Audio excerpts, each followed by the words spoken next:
Snell's law के ऊपर बात करने वाले हैं कि बेसिकली स्नेल्स लॉ होता क्या है और इस लॉ को मैं एक तरह से डिफाइन करूंगा कि मेरी जो आगे आने वाली वीडियोस होंगी जिनमें मैं न्यूटन सर की ऑप्टिक्स बुक से कुछ एक्सियम से मैं एंगल ऑफ रिफ्रैक्शन और प्रिज्म के ऊपर जो एंगल ऑफ रिफ्रैक्शन को फाइंड करने के जो तरीके हैं उसको भी मैं डिस्क्राइब कर सकूं।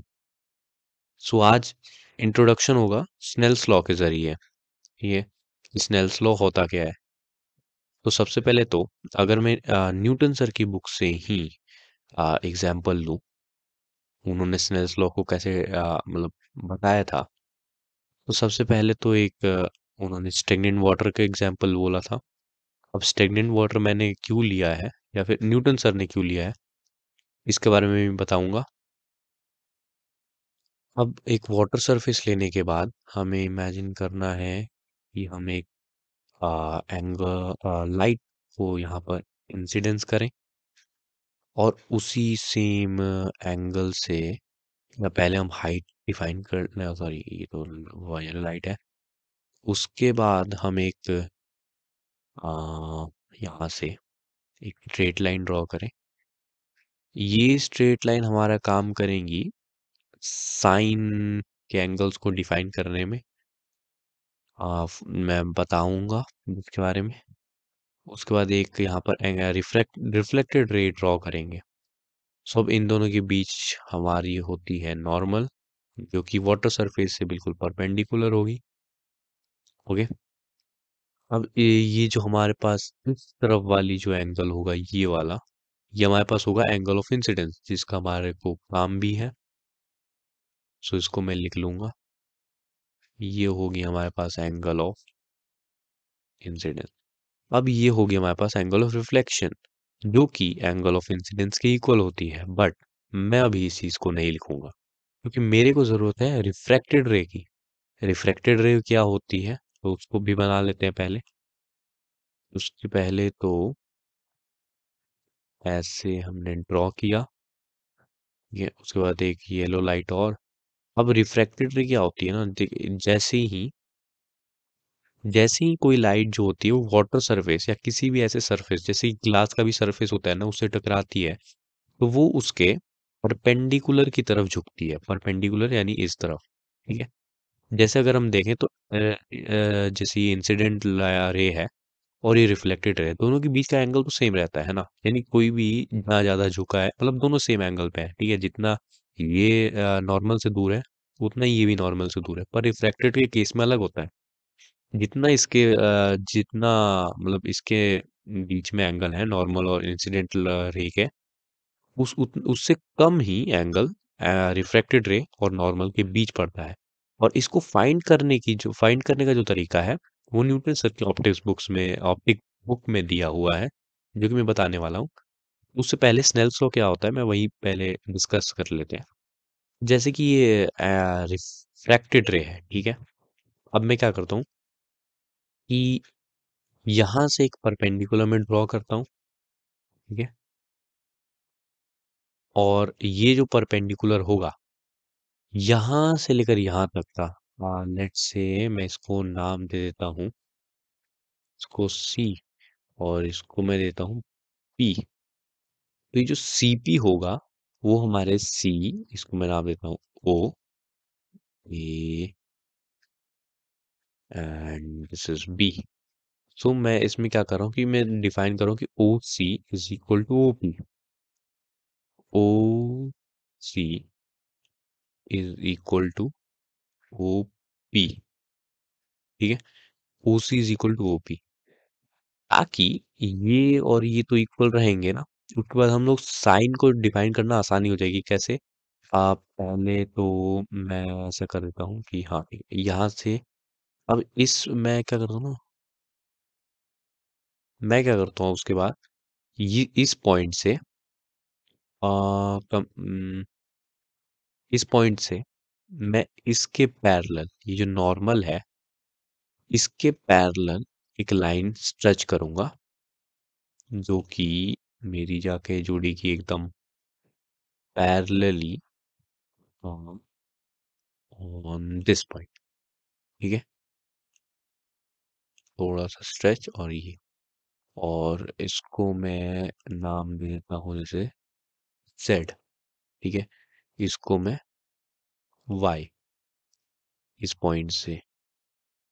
ओके, सो ये जो मैंने बनाया है, ठीक है, ये ये मेजरमेंट्स पे मत जाइएगा, मैं रियल लाइफ के एग्जांपल्स की से ही बात कर रहा हूँ। जैसे ये रिफ्रैक्टेड रे है, इससे मैंने एक आ, जितना डिस्टेंस मैंने यहाँ तक लिया, क्योंकि लाइट तो यहाँ से भी आ सकती है ना। मैंने एक पर्टिकुलर पॉइंट लिया और उससे एक परपेंडिकुलर ड्रॉ करके मैंने उसका वाई एक्सिस ले लिया। मान लेते हैं इसका वाई एक्सिस आया था यहाँ से यहाँ तक का वाई। ठीक है, इसकी वाई में डिस्टेंस अगर देखें तो इसकी वाई है। ठीक है, तो मैंने उतना ही डिस्टेंस जो है ना यहाँ से लेकर यहाँ तक भी एक्सपेक्ट किया है, जो कि होगी वाई। ठीक है, okay, so this length is equal to this length. So इसके बाद जो मैंने ये इक्वल डिस्टेंसेस लिए हैं, मैंने जो परपेंडिकुलर ड्रॉ किया, ठीक है, इससे परपेंडिकुलर मैंने ड्रॉ करके यहाँ पर इसको मैंने इंटरसेक्ट करवाया, उसे वाई पॉइंट नाम दिया। उसे तो वहां से जो मैंने ये नॉर्मल से पैरेलल खींचते हुए मैंने इस लाइन पर इसको मैंने ड्रॉप करवाया, इस पॉइंट पर इसको इंटरसेक्ट करवाया। ये जो पॉइंट होगा ना, वो इस लाइन को रेशियो में डिवाइड करेगा। Let's say it is X by Y, और यही होता है sine of incidence upon sine of R. Sine of incidence upon sine of R, यानी रिफ्रैक्शन है ये। ठीक है, रिफ्लेक्शन नहीं है, रिफ्रैक्शन है। ओके, अब इसे आप सोच रहे होंगे रियल लाइफ में कैसे मतलब यूज होगा, मतलब स्नेल्स लॉ का। तो उसके लिए न्यूटन सर की ऑप्टिक्स बुक्स में जो ऑप्टिक बुक में जो दिया था, उस पर चलते हैं एक बार और उससे समझते हैं कि स्नेल्स लॉ आखिर कह क्या रहा है। इतना समझने के बाद अब हम चलते हैं न्यूटन सर की ऑप्टिक्स बुक्स पे कि वो आखिर क्या कहती है। तो ऑप्टिक्स बुक्स ये कहती है, optic book sorry, optic book ये कहती है कि एक वाटर सरफेस है, उस पर एक हमने लाइट इंसिडेंस करवाई, और नॉर्मल यहाँ बना लेते हैं एक, मतलब ये मैं भी रफ एक्सप्लेनेशन दे रहा हूँ, ऊपर मैं इसमें समझाऊंगा। फिर यहाँ से एक रिफ्रैक्टेड रे जो जाएगी, इसको मैं कैसे फाइंड करूँ, ठीक है, उस पे मैं अभी बात करने वाला हूँ कि इसको हम फाइंड कैसे करेंगे। ठीक है, तो इस पर आ जाते हैं। हमारे पास एक इंसिडेंट रे है, एक रिफ्लेक्टेड रे है। ठीक है, और लेट से लेट से मैं इस इंसिडेंट रे का जो लेंथ है उसे 1 यूनिट ले लेता हूँ। ठीक है, और इसकी जो यूनिट है उसे भी मैं 1 लेता हूँ। पता है क्यों? क्योंकि इस जगह से मैंने एक परपेंडिकुलर ड्रॉ किया। ठीक है, ठीक है, इसे 1 यूनिट लिया, इससे भी मैंने 1 यूनिट लिया लेंथ। उसके बाद अब अगर इसमें आप ट्रिग्नोमेट्री लगाए, ठीक है, साइन आई नहीं लगाए, इसमें जरा देखिए, साइन ऑफ आई हमें पता चल चुका है, क्योंकि साइन ऑफ आई जरा देख के बताएं इसमें क्या होगा। जैसे कि पहले मैं नाम दे देता हूँ ए, हाँ, देन बी, सी, डी, जैसे बी, ओके, और देन ये जा रहा है क्यू तक। उसके बाद ये होगा आई। अब हमें निकालना है sine of I. Sine of I हम लोग यहाँ पर लिख लेते हैं फिर। साइन ऑफ आई जो होगा वो होगा हमारा, ऊपर तो आएगा हमारा hypotenuse A B upon A D. तो ये हो जाएगा हमारा A B upon A D, और ए डी को हमने लिया था 1, तो ए डी हो जाएगा 1, और जो इससे जाके मल्टीप्लाई अगर होगा तो हमारे पास ए बी की लेंथ आ जाएगी साइन आई, और इसे मैं यहाँ पर लिख लेता हूँ साइन आई। अब एक एक चीज गौर करने वाली बात है कि इस वाले एंगल की भी लेंथ इस वाले एंगल के इक्वल होगी। है कि नहीं? Angle of I equal to angle of reflection, ठीक है।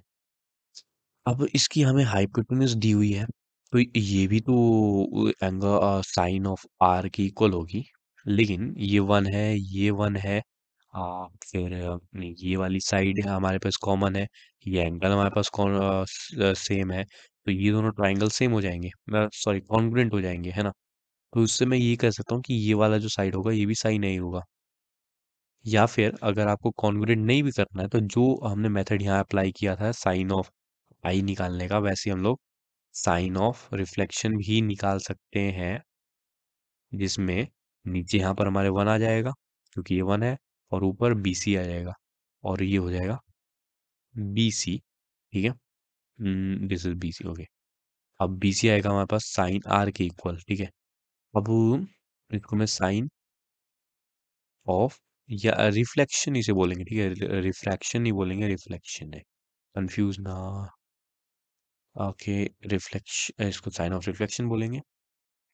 अब न्यूटन सर का जो पहला एक्सियोम है ना, एक्सियोम वन, वो कहता है कि जो मतलब रिफ्रैक्शन इंसिडेंट और रिफ्लेक्टेड रे से बनी जो साइन होगी इन दोनों एंगल्स की, वो इक्वल होंगी, यानी sine of incidence equal to sine of refraction.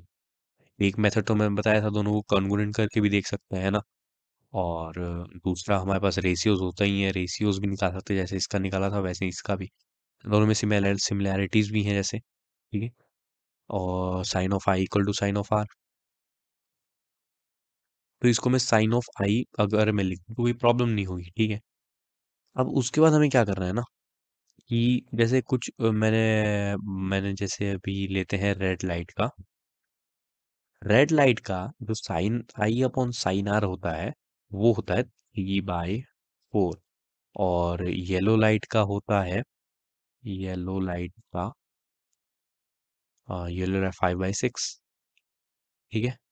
और जितने भी मतलब 7 कलर्स होते हैं ना, उनका अभी स्पेसिफिक अलग अलग अपना रेशियो होता है। तो यहाँ पर हमने येलो लाइट यूज किया, तो येलो के लिए हमारे पास है 5/6, राइट। हाँ, 5/6, तो हम लोग उसी को इधर यूज करेंगे, जैसे हमारे पास साइन आई हमने ये पूरा डिफाइन किया है। अब इसको हम 5 पार्ट्स में अगर डिवाइड करेंगे, और उसका फिर हम लेंगे, फिर सॉरी, इसको हम 6 पार्ट में डिवाइड करेंगे।